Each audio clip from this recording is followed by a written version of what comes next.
Imagina el océano en silencio absoluto. Año 1708. La niebla cubre el horizonte como un muro blanco. Una flota de guerra superior en número avanza con el viento a favor. Los vigías anuncian que el enemigo está cerca. La victoria parece inevitable. Los cañones están preparados. Las órdenes ya fueron dadas. Y entonces, una silueta aparece en la bruma. No dispara, no maniobra, no responde señales. Simplemente está allí. Minutos después, el almirante ordena retirada. No por falta de pólvora, no por daños estructurales, no por inferioridad táctica, sino por lo que la tripulación cree haber visto.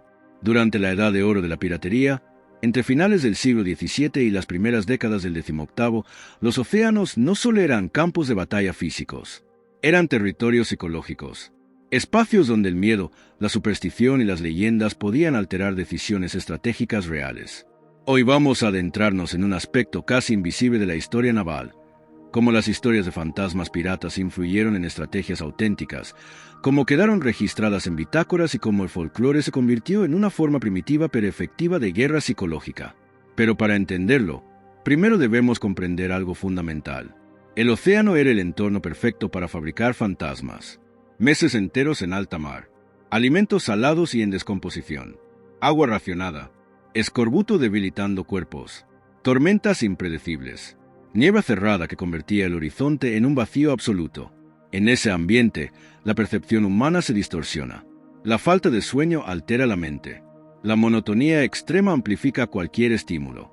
El aislamiento prolongado transforma sombras en amenazas. Cuando los marineros veían luces azules danzando en los mástiles durante tormentas eléctricas, lo que hoy conocemos como fuego de San Telmo, muchos lo interpretaban como una señal sobrenatural. Para algunos era protección divina. Para otros, advertencia de muerte inminente.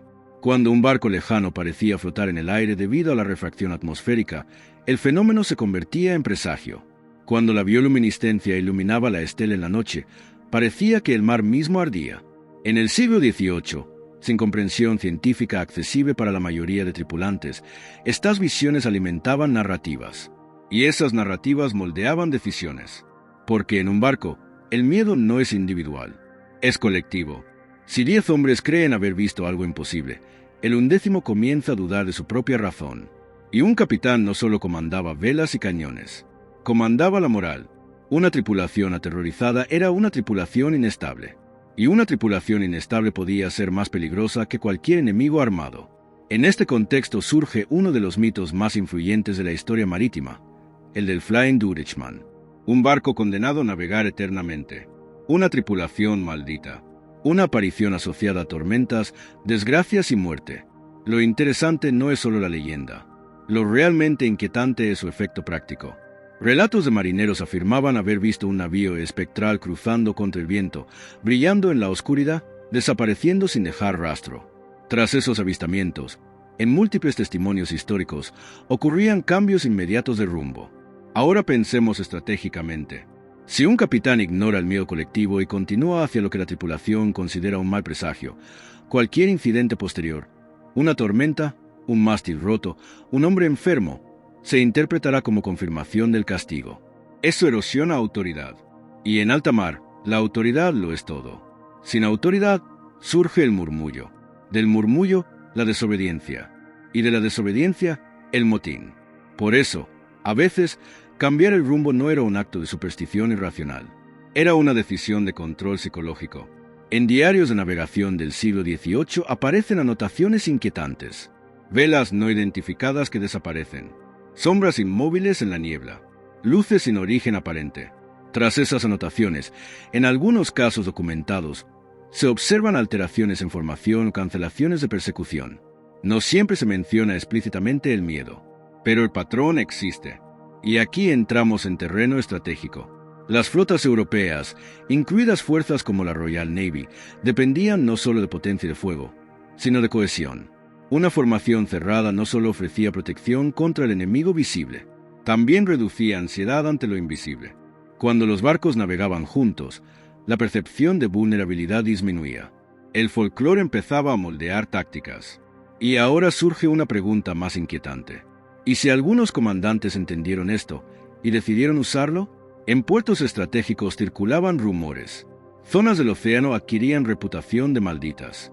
Arrecifes asociados a desapariciones misteriosas. Aguas donde nadie regresaba.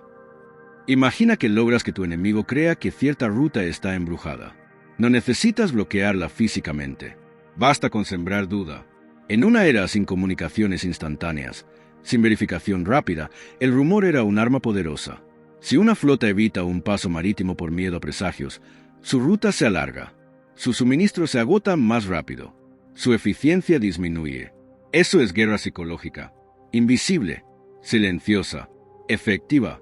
Pero también debemos considerar algo más humano. Después de meses en el mar, incluso los oficiales más racionales podían verse afectados. Privación de sueño crónica. Responsabilidad constante. Presión estratégica. Miedo a fracasar ante la corona o ante inversores privados. La mente busca patrones. Cuando coinciden un avistamiento extraño y una tormenta repentina, el cerebro conecta puntos. No porque existe evidencia sólida, sino porque la mente humana detesta el azar.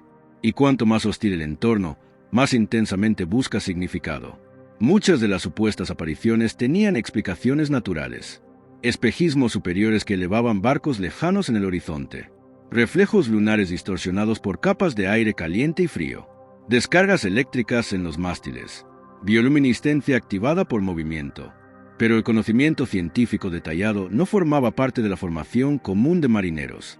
Así que lo inexplicable se volvía sobrenatural. Y lo sobrenatural influía en la moral. Y la moral influía en la estrategia. Algunos historiadores sugieren que ciertos líderes podían usar estas creencias como cobertura conveniente. Una retirada estratégica podía justificarse como respuesta a malos presagios. Un error de cálculo podía diluirse en narrativa mística. No era necesario afirmar directamente que un fantasma dictó la decisión. Bastaba con no desmentir el rumor. La ambigüedad protegía reputaciones. Y en el rígido mundo naval del siglo XVIII, la reputación era tan valiosa como la pólvora. Pero aquí viene el aspecto más profundo. Las historias de fantasmas no ganaron batallas por sí solas. No dispararon cañones. No maniobraron velas. Sin embargo, influyeron en rutas comerciales, en persecuciones canceladas, en formaciones más conservadoras, en decisiones de evitar ciertos enclaves durante la noche. Eso significa que el enemigo invisible no era un espectro. Era el miedo compartido. Y en un entorno donde cientos de vidas dependían de cohesión y obediencia, el miedo colectivo podía ser devastador. En el océano abierto, lejos de tierra firme, sin puntos de referencia estables, la mente humana queda expuesta. La noche es absoluta. El sonido del casco contra el agua se repite sin cesar. El crujido de la madera parece susurro. Cada estímulo ambiguo puede transformarse en amenaza.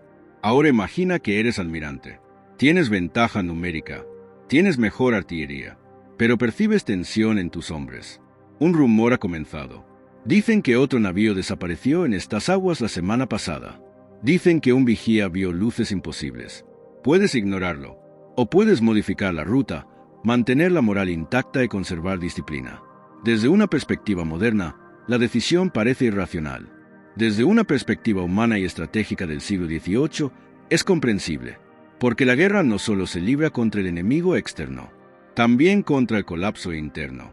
El mar era un espacio donde lo invisible tenía poder real, donde la sugestión colectiva podía alterar cálculos militares, donde la línea entre prudencia y superstición se volvía borrosa. Y quizá esa sea la lección más inquietante.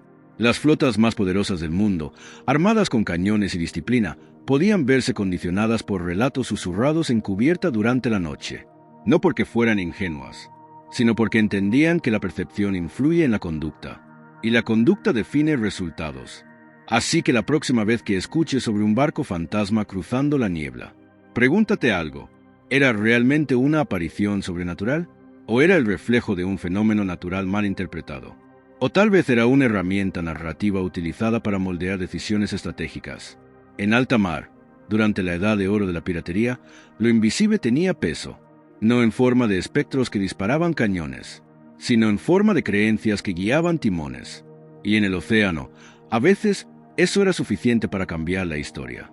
Porque el enemigo más poderoso nunca fue el que aparecía en el horizonte, fue el que se instalaba en la mente de los hombres. Y contra ese enemigo no existía pólvora suficiente.